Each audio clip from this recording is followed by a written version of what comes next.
Mes très chers amis, bonjour. Alors aujourd'hui, je voudrais vous parler d'un sujet en totale improvisation. J'ai aucune note, à part le titre éventuel. J'ai envie de vous parler de la culture du vide, le nihilisme et éventuellement le transhumanisme. Ça fait beaucoup. Je me laisse aller. Il y aura peut-être pas beaucoup de vues et ça peut durer très longtemps, mais je m'en fiche. En fait, je le fais pour moi, pour vous qui écoutez, et pour ceux qui ne sont pas patients, tant pis. Alors, avant de commencer, j'aimerais vous parler de quelque chose. J'ai ressorti quelques livres de mes cartons et pour vous envoyer un message très simple. Alors, j'ai ressorti ma Bible de jeunesse. Il a bien vieilli. L'art de la guerre, Sun Tzu. George Orwell, 1984. Désolé pour l'effet. Le Tao Te Ching, Lao Tzu. L'art de la guerre, Le Prince de Machiavel. Le livre. Non, de la guerre, Clausewitz. Le livre des ruses, Stratégie politique des Arabes. Bref, pourquoi je vous montre tout ça? Pour vous dire que quand j'étais ado, j'étais fasciné par tout ça. Et, euh, et souvent on me demande, et Gwen, comment ça se fait que tu lis, à l'époque on me demandait, tu lis que des bouquins guerriers alors que tu es vraiment un humaniste qui aime l'être humain. Et en fait, je suis très jungien, donc j'ai aussi des livres de Jung, mais je ne les ai pas ressortis. Et donc pour moi, il ne s'agit pas d'admirer la lumière pour devenir lumineux, mais de plonger dans l'obscurité. Chose que je dis souvent, j'ai déjà fait une conférence à ce sujet d'ailleurs. Donc voilà, en fait j'ai lu quasiment tous les bouquins pour dire, pour comprendre à quel point l'être humain est potentiellement dangereux, psychopathique, méchant, manipulateur, tout ce que vous voulez. Et en fait, bien au contraire, au lieu que ça me rende méfiant, ça me permet de voir encore mieux les belles personnes. Vous voyez ce que je veux dire? C'est que quand on sait le potentiel de noirceur qu'on a, je pense que incontestablement, on apprend plus facilement à être heureux et jouir des belles rencontres et des belles personnes et de nos belles expériences. Donc ça, pour les livres de ma jeunesse. Et pour les livres que je me suis offert pour Noël, hop, on est plus dans la géopolitique.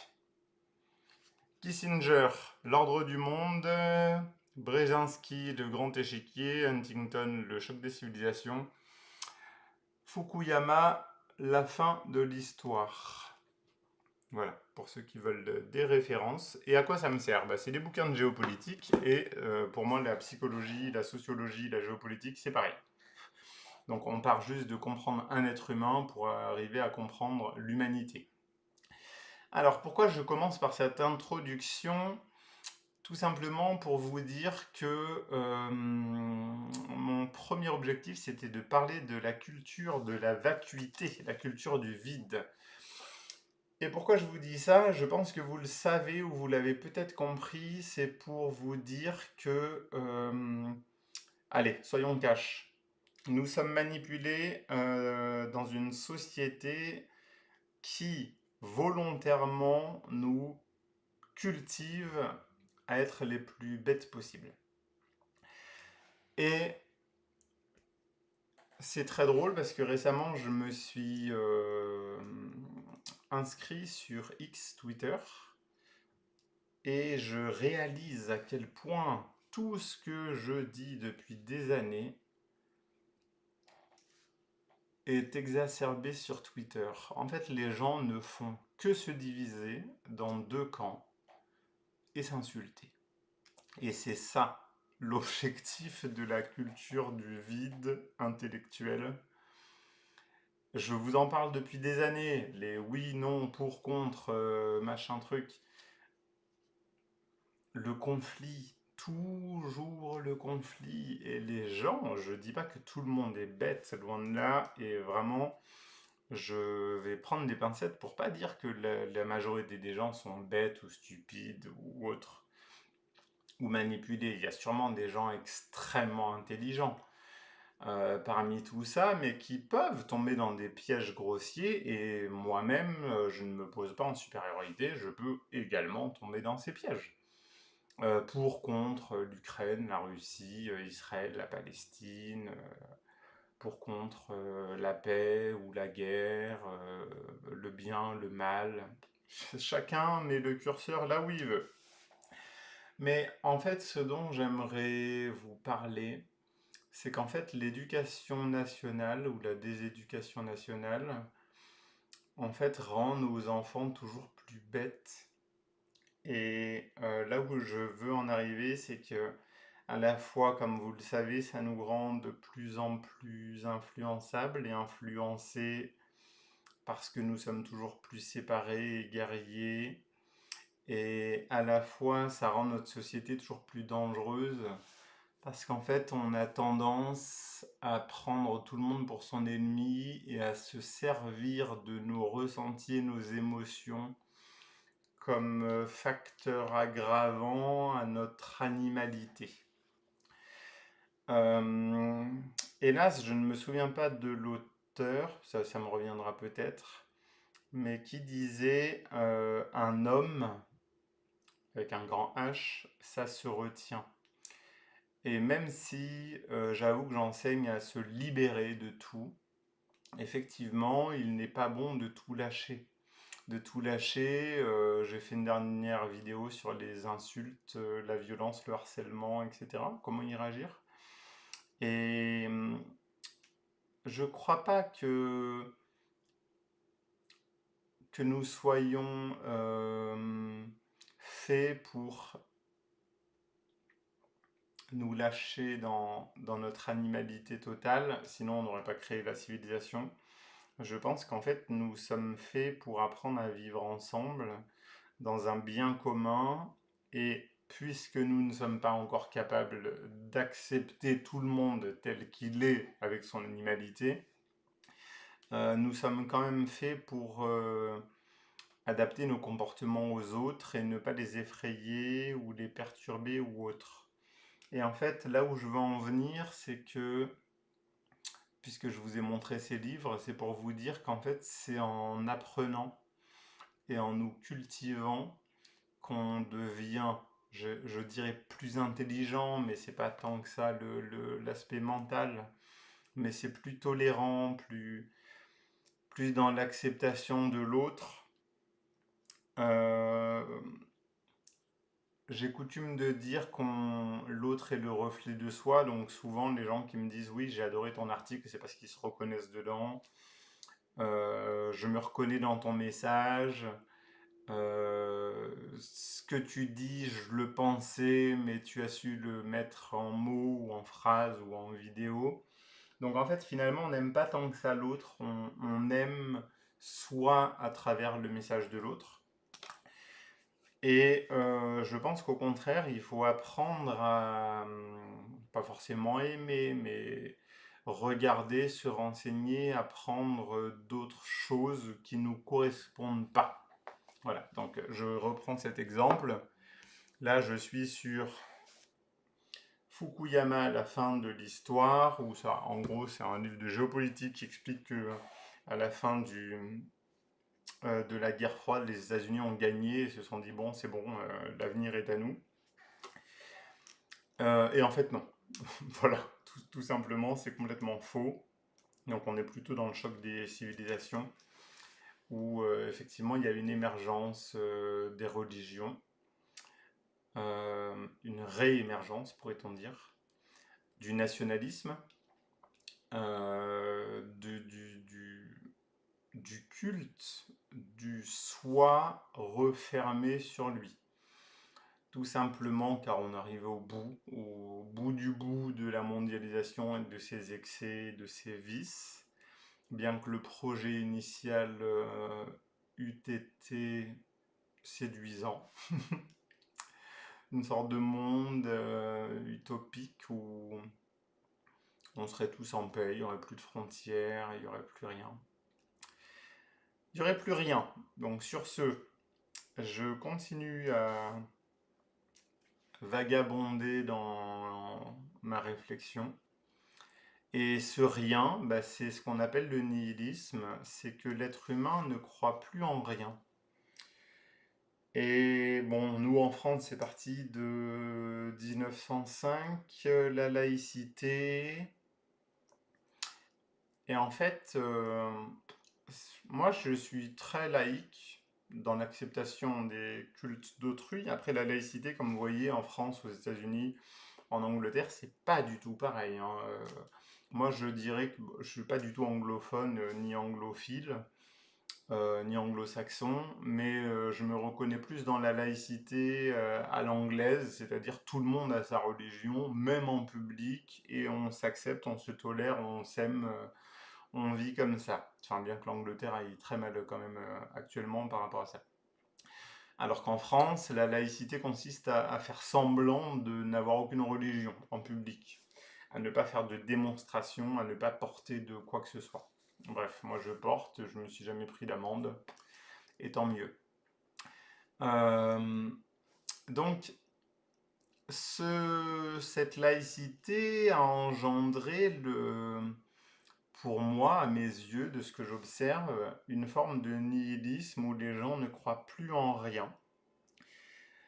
Tant spirituellement qu'éducationnellement, que culturellement. En fait, j'ai pris l'exemple des livres, on ne lit plus.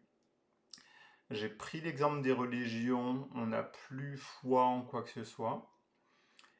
Et je pourrais même dire que dans mon milieu qui est la spiritualité, je vois vraiment aussi ce truc de un mélange entre nihilisme et admiration de ce qui est loin. Par exemple, dans le chamanisme, très peu de Français font du chamanisme français. On va jouer les Amérindiens. Dans la spiritualité, on va pas chercher des spiritualités françaises ou occidentales, on va aller chercher en Inde, en Chine, au Tibet. Et en fait, ça crée une forme de désamour pour soi.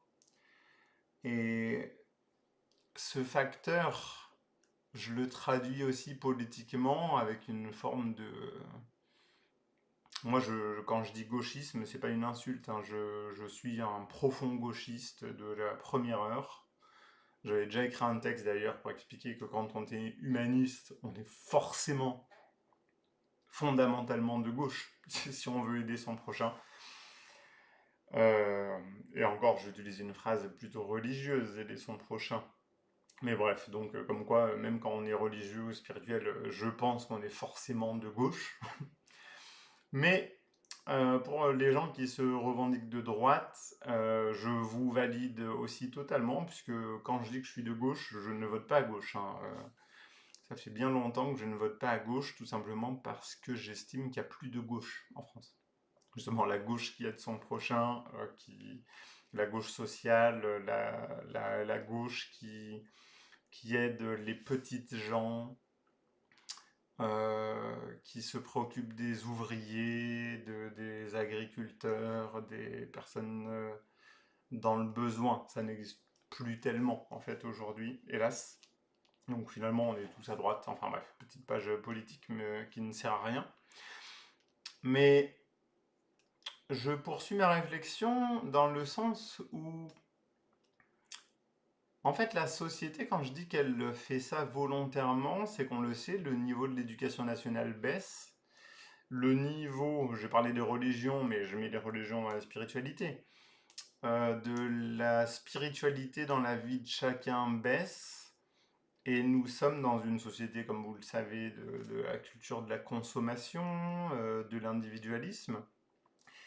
Et en fait, chacun se préoccupe uniquement de lui, de son sort, et avec une forme de spiritualité propre à lui, qui, au-delà de la spiritualité, tend vers une forme de coaching.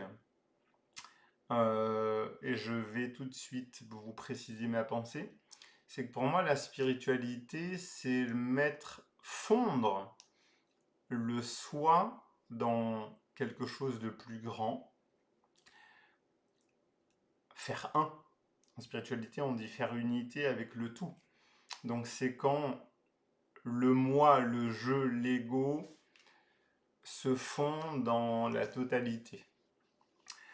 Et ce que j'oppose au coaching, c'est que le coaching, c'est plus je crois en tout, c'est je crois en moi. Donc il y a une sorte de valorisation de ce que certains appellent le surmoi, ou d'autres appellent ça l'ego, qui est je ne crois pas en Dieu, je ne crois pas en l'univers, je crois en moi. Il n'y a que moi en fait qui compte. Donc je vais prendre des trucs, je parle pas de drogue, mais je vais focaliser ma vie sur mon épanouissement, mon succès, ma réussite personnelle et individuelle, quitte à ce que ce soit au détriment d'autrui et du tout dont je parle dans la spiritualité. Après, je dis pas que je mets pas tous les coachings dans le même panier, mais j'ose vous demander tout simplement de me comprendre et de suivre ma réflexion. Donc, on est dans cette culture du vide intellectuel, et quand bien même on pourrait avoir une once de réflexion, on se fait taper dessus, stigmatisé, insulté, rejeté. Et quand on a une spiritualité et ou une ou des religions, on est également stigmatisé, rejeté et puni par l'ensemble de la classe, de l'ensemble de la société. Et pourquoi? Bien, très simplement parce qu'au-delà de cette société de surveillance, parce qu'on a peur, moi-même, je suis un parano de Big Brother, l'œil des puissants qui nous surveillent, un peu comme certains ont peur de la franc-maçonnerie et de... C'est un symbole égyptien, hein, c'est l'œil d'Horus hein, à la base. C'est Dieu qui veille sur nous, mais bon, bref.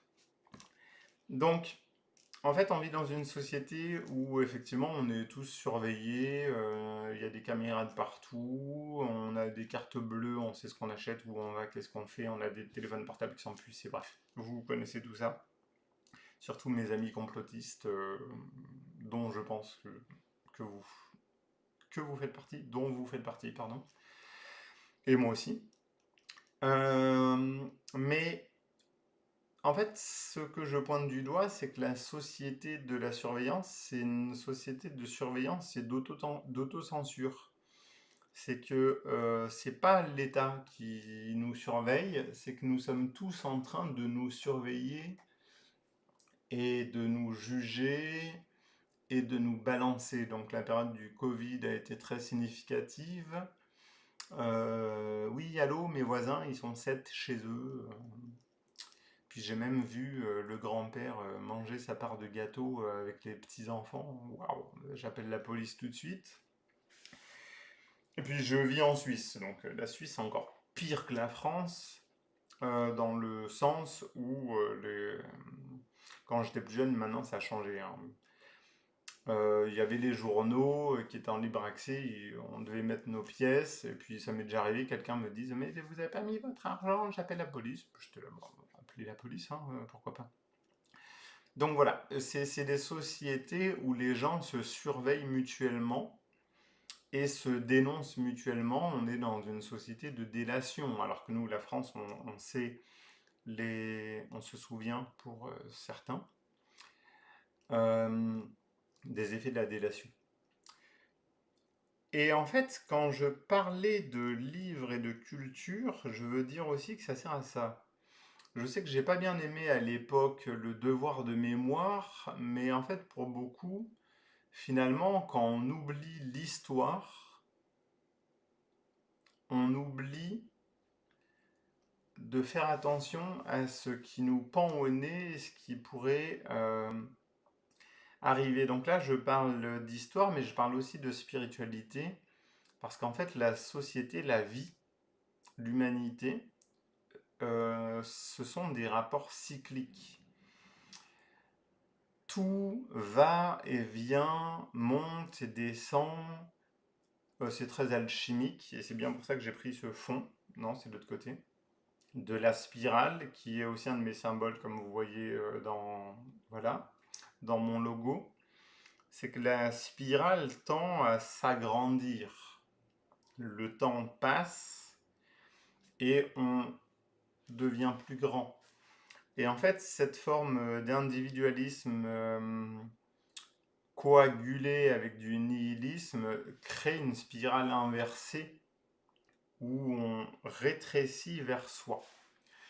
Et cette société qui se rétrécit vers soi crée une forme de dictature de l'émotionnel et du ressenti purement égocentrique. Donc on se revendique non plus humain, mais on va se revendiquer toujours de plus en plus en marge.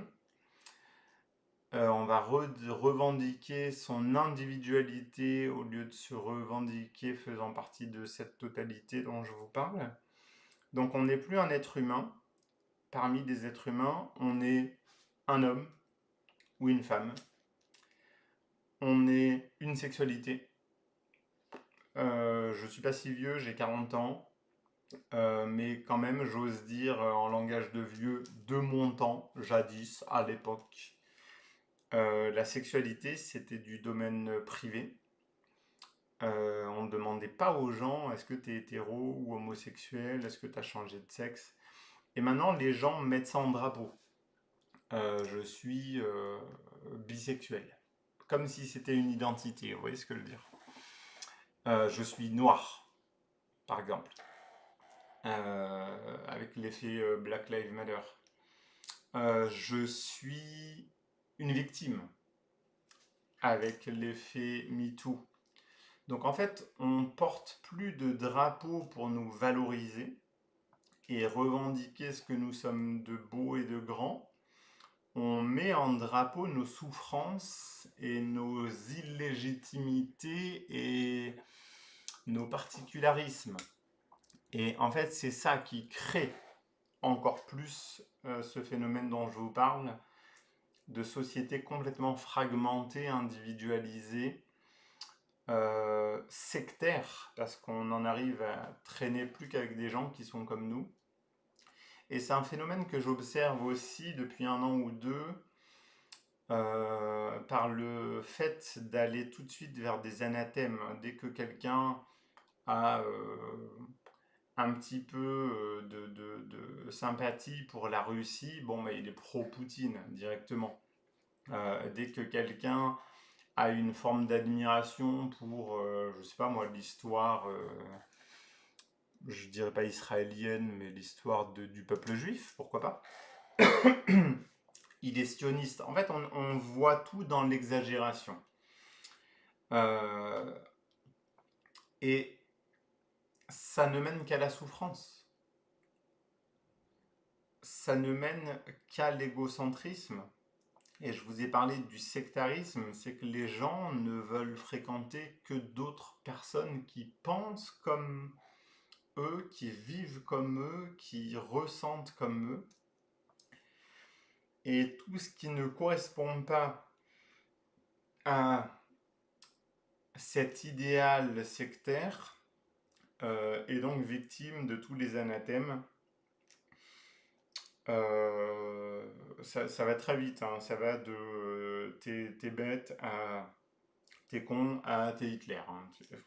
Il y a vraiment ça va loin. C'est très antisémite,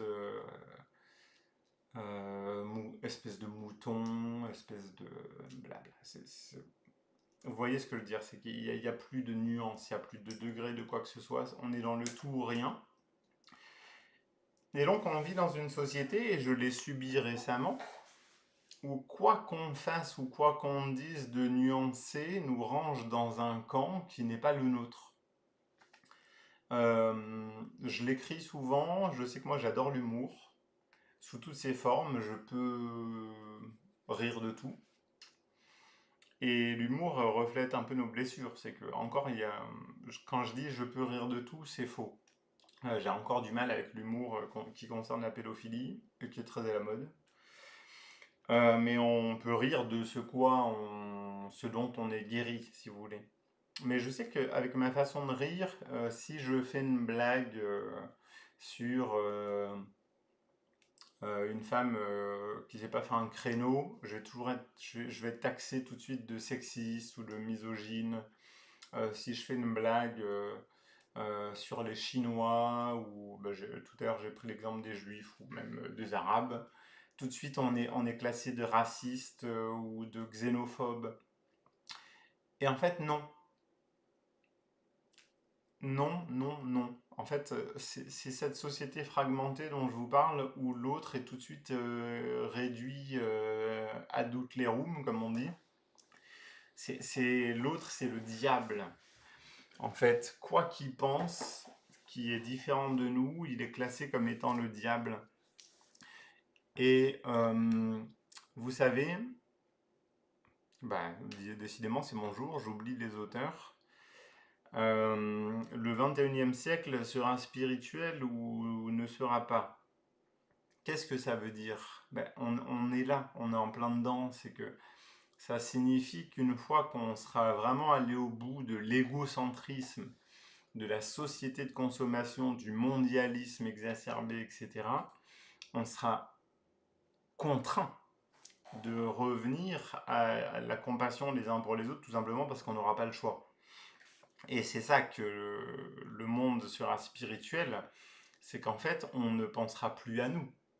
Récemment, j'entendais quelqu'un me dire, moi, j'ai pas d'enfant parce que je veux pas que mon enfant connaisse ce monde violent et cette société décadente. Et dans ma tête, enfin, même, je crois que je lui ai répondu, mais en fait, tu n'offres pas ton enfant au monde pour qu'il en souffre, tu changes le monde pour tes enfants. Vous voyez, on regarde les choses de manière complètement inversée. C'est que c'est pas notre enfant qui va être la victime du monde. C'est à nous de faire de notre mieux dans ce monde pour que nos enfants puissent s'épanouir. Il y a vraiment quelque chose de complètement inversé. Et je sais qu'en spiritualité, au début j'ai parlé un petit peu de religion. Bah, en fait, le nihilisme que je dénonce, du je crois en rien. Il n'y a rien. Il n'y a pas de vie après la mort. Récemment, j'écoutais Michel Onfray qui expliquait que Jésus n'a pas existé. Je disais, mais qu'est-ce qu'il fait? Pourquoi? Pourquoi un philosophe ne philosophe pas, mais fait des déclarations comme s'il savait tout? C'est quand même incroyable.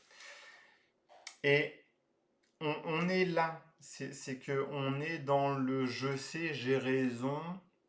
Tous ceux qui ne pensent pas comme moi sont des Hitler ou des Netanyahou ou des Mussolini, ou appelez ça comme vous voulez, donc des sortes de poisons ou des pervers ou des psychopathes pour l'humanité, des dictateurs, sans se rendre compte que nous sommes dictateurs en nous posant tout le temps en victime.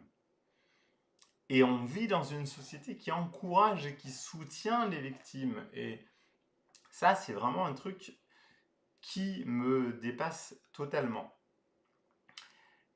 Et en fait, j'avance, même si ça peut vous paraître décousu, pourquoi pas, comme je vous l'ai dit, je serai freestyle dans ma réflexion. On avance dans cette société du nihilisme, et je vous ai parlé donc de parler de vacuité, du vide, de nihilisme et de transhumanisme.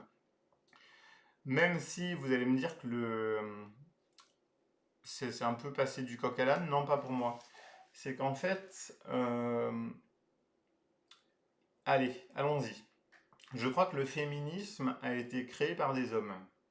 Tout simplement pour mettre les femmes au travail, comme ça il y aura 2 fois plus de production. Puis, en fait, on est toujours parti de progrès sociaux, donc je dis pas que je suis pas féministe, Je suis le premier défenseur des femmes. Euh, mais on part toujours de progrès sociaux pour arriver à, à une manipulation qui nous entraîne vers ce que certains appelleraient le mal. C'est que finalement, le nihilisme dans certaines religions est totalement associable au satanisme. Donc je parle du féminisme non pas comme d'un satanisme, mais d'un progrès qui est inversé pour mieux exploiter les gens. Puis il y a une autre évolution des mœurs qui est l'avortement, qui est très bien, pour le confort des femmes. Mais on en arrive à l'autre point, c'est qu'une femme, selon Simone Veil, hein, elle nous disait quand même déjà de faire attention à ce que ça ne devienne pas un courant majoritaire, banal, un fait complètement anodin. Alors que la France a battu son record du nombre d'avortements. Et ce sont des avortements de confort, c'est juste je ne me suis pas protégée, je tombe enceinte, j'ai avorté. C'est pas du tout l'avortement du dernier recours, si vous voyez ce que je veux dire. Donc c'est toujours un progrès social qui bascule dans un excès inversé, donc que certains appellent satanisme. Donc les religieux. Le paradis, l'enfer, Dieu, Satan. Donc toujours cette dualité, hein, si vous voulez. Et c'est pareil avec les progrès, c'est que là on en arrive à la GPA, une mère porteuse, bon c'est pas grave, tu portes un bébé, tu le vends. On en arrive à la guerre en Ukraine, bon c'est pas notre guerre, bon, on les soutient, on leur envoie des armes, entretuez-vous pour notre bien. C'est très américain. On va se battre jusqu'au dernier Ukrainien. Et on est là en fait à soutenir des causes belles et nobles qui nous font complètement oublier l'essentiel. C'est que, puisque je parle du transhumanisme, l'être humain interchangeable. C'est que on nous dit bon il n'y a plus de frontières, partez. Travaillez, soyez flexible. Moi, j'ai toujours admiré ce mot d'être flexible dans le monde du travail. Il faut être flexible, ça veut dire qu'il faut savoir faire toutes les tâches. Et puis en fait, si tu crèves, bon, ben, on te remplacera, quoi. Et on en est là. On en est là, transhumanisme. Les Européens font plus d'enfants. Bon, ben, c'est pas grave, il y a de l'immigration. Vous voyez ce que je veux dire? On en arrive à des excès de, bon, comme je vous parle de progrès, euh, je sais pas moi, t'as qu'une jambe, bah on te fabrique une jambe robotique, c'est un progrès. Ça veut dire que le mec qui est unijambiste, il peut marcher à nouveau, bah, tant mieux pour lui. Mais quand je vous dis que ça va toujours dans l'excès, c'est qu'après, bah, qu'est-ce qu'on fait? On crée des, des soldats ou des pièces de rechange pour que on puisse améliorer l'être humain physiquement, intellectuellement. Il y a Elon Musk qui veut nous pucer le cerveau, enfin bref. Et on arrive à l'intelligence artificielle, j'y viendrai après. Et pourquoi euh, toujours sous couvert de progrès, euh, finalement pour nourrir ce nihilisme et ce satanisme aussi, puisque j'avance et je ne vais pas faire une vidéo de 3 heures non plus. Le but, c'est pas juste de dénoncer ce qui va pas, c'est de trouver des solutions. Donc, pour récapituler, je pense qu'une des premières solutions, c'est de rester intelligent. Donc, je parlais de culture, de livres, de films, pourquoi pas. Moi, je suis pas un exemple, hein. Je lis pas énormément, mais je lis un peu de temps en temps. Et en fait, par cet univers intellectuel, c'est très étrange parce que souvent, moi-même, j'oppose un peu le mental et la spiritualité, enfin le mental et le spirituel. Mais non, je pense que ça va ensemble parce que plus on est cultivé et plus on est tolérant envers des idées différentes, c'est ce qui nous ouvre notre conscience, conscience qui engendre l'amour pour autrui, autrui qui est différent de nous, euh, et à la fois transhumanisme auquel j'oppose, tel un vieux réac et un chaman que je suis, le retour aux sources, le retour aux racines. Et je suis métisse, donc moi je sais que j'ai manqué de racines très longtemps dans ma vie. Je manquais d'ancrage et d'enracinement, parce qu'il n'y avait pas vraiment d'endroit où je me sentais chez moi, jusqu'à ce que je comprenne que chez moi c'est partout. Et que l'enracinement c'est là, dans notre cœur. Et en fait on a besoin de racines. Parce que quand je vous parle de volonté, la société fait exprès de nous déraciner. Il n'y a plus de pays, il n'y a plus de peuple. On casse la cellule familiale, le divorce, j'ai parlé d'avortement, on peut changer de sexe, on peut changer de tout, hein, sauf de conditions sociales. Et ça, c'est plus rare de se dire je suis pauvre, mais je me sens riche. Donc, euh, j'achète ce que je veux parce que dans mon ressenti, je suis milliardaire. Ça n'existe pas encore, mais peut-être d'ici un an ou deux, on va savoir. Donc, bref, ce culte du ressenti, de l'émotion, de la souffrance, je suis la plus grande victime. Enfin bref, et donc en tant que chaman, nos racines, notre famille, notre sang, notre ethnie, notre peuple, notre pays, notre continent, notre humanité, c'est sacré. Et je sais que récemment, enfin il y a un an ou deux, dans un stage, il y a une femme qui m'avait dit oui, mais comment tu peux être patriote alors que tu es humaniste? J'avais trouvé ça très très intéressant, la conversation était fort intéressante. Puis elle m'avait dit, et puis j'ai découvert récemment d'ailleurs, que le nationalisme c'est la guerre. Et puis récemment j'ai appris que en fait c'était une phrase de François Mitterrand dans les années 80. Et en fait non, c'est complètement faux. C'est que moi je me sens nationaliste, patriote, tout ce que vous voulez, j'aime mon pays, mes cultures. Et en fait au contraire, j'ai beaucoup d'admiration et je voue un culte aux cultures, c'est un peu répétitif. Mais je suis complètement fou de aller en Chine et voir une civilisation chinoise. Aller au Japon, découvrir des Japonais. Aller en Afrique, découvrir des Africains. Je vais aux États-Unis, je veux voir des Américains. J'ai pas envie, désolé de le dire, j'ai pas envie d'aller à Paris et de me retrouver en Afrique. J'ai pas envie d'aller au Mexique et d'avoir l'impression d'être aux Philippines.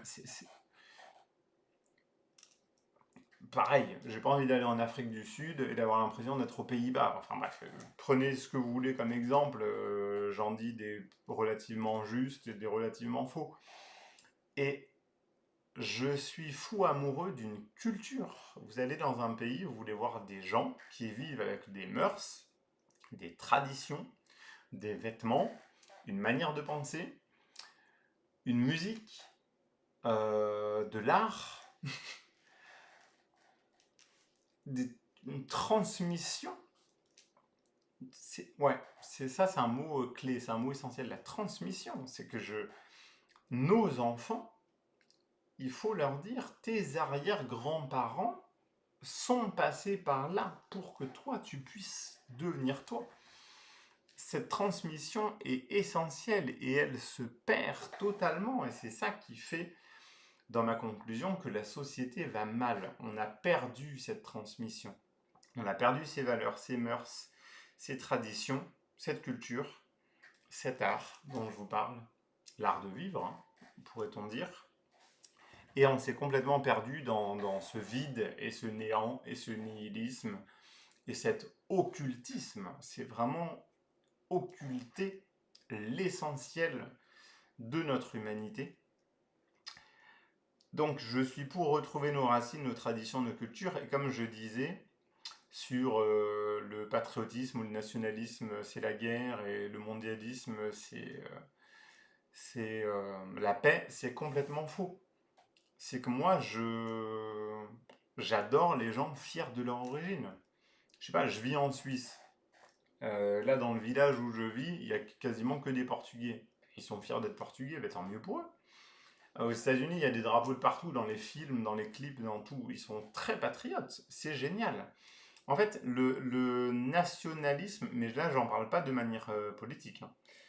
Le nationalisme, la fierté de ses racines, de ses origines, de ses traditions, de son pays, de son drapeau, de ce que vous voulez, n'empêche pas du tout d'aimer les gens qui sont fiers de leur patrie, nation, culture, ethnie, village, tout ce que vous voulez. Moi,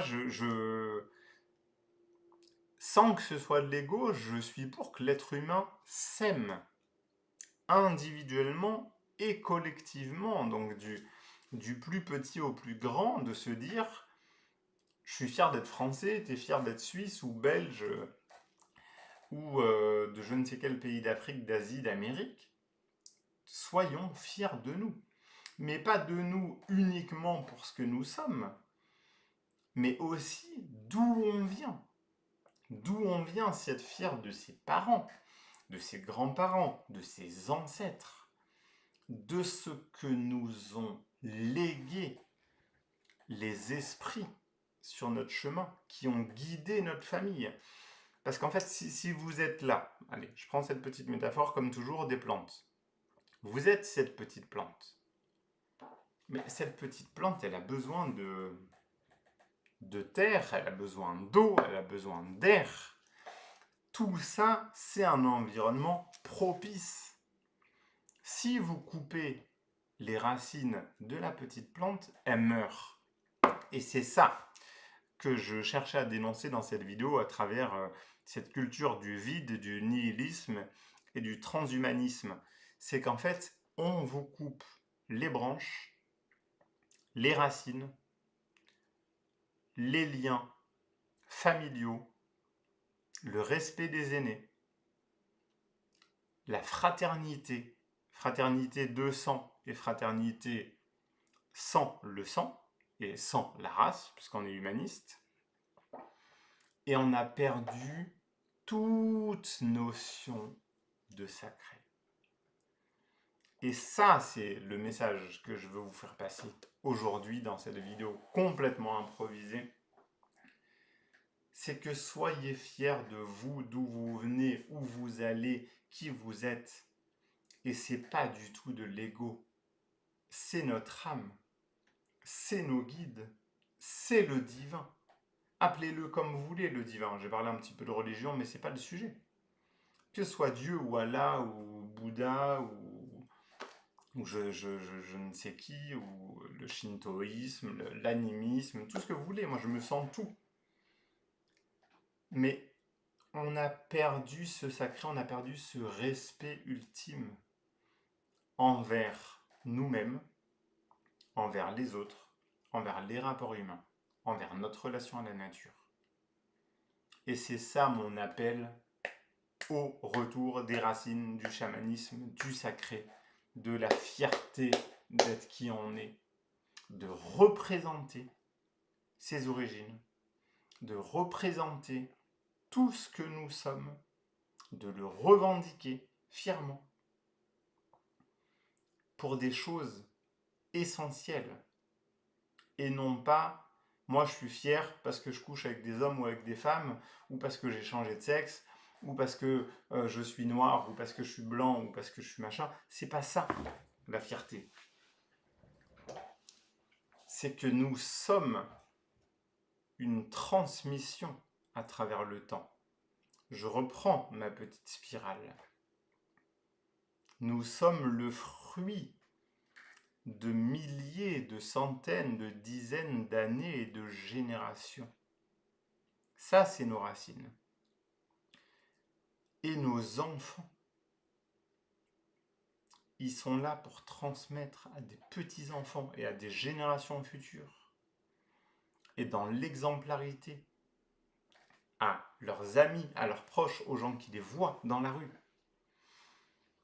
Je poursuis cette vidéo avec quelque chose de... un message aussi que je veux transmettre aux gens qui utilisent l'immigration comme un facteur raciste.